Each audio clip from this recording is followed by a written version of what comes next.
বিসিবির সাবেক সভাপতি নাজমুল হাসান পাপনের মিডিয়া প্রীতি অজানা নয় কারো। মাঝে মধ্যেই বেফাঁস মন্তব্যে জন্ম দিতেন নানা বিতর্কের।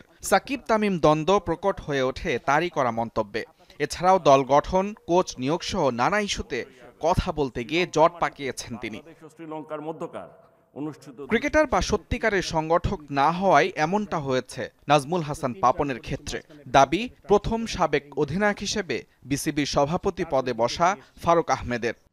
ড্রেসিং রুমের কথা বাইরে চলে আসে, সিলেক্টরদের মিটিংয়ের কথা বাইরে চলে আসে। তো এইগুলো আমি চেষ্টা করব যে আমার মতো করে আমি যেরকম করে 2 টেনিয়রে কাজ করেছি আমি দেখেছি, কারণ আমি তো ডিরেক্টরদের আন্ডারে কাজ করেছি।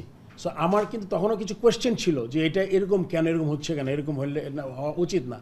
আমি চেষ্টা করি ওগুলো যদি ঠিক মতো করতে পারি ওইভাবেই আগানোর চেষ্টা করবো আর কি।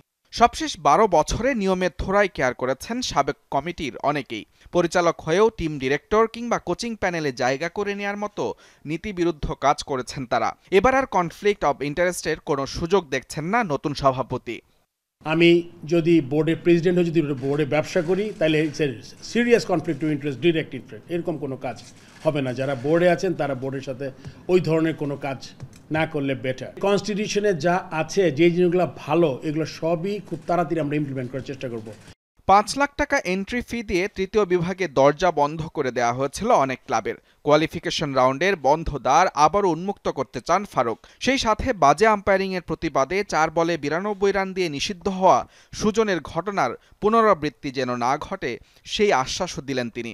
ইট ওয়াজ এ ওয়ান্ডারফুল থিং। আমি মনে করি যদি আমাদের সময় উইকে পারমিট করে এটা চালু হওয়া খুব জরুরি। রিগার্ডিং দ্যাট গাই, এটাতে পার্টিকুলার একজনের নাম আপনি উল্লেখ করেছেন, যাতে এই ধরনের কোনো ঘটনা না ঘটে, যাতে এদের এরকম দূরে সরে যেতে না হয়।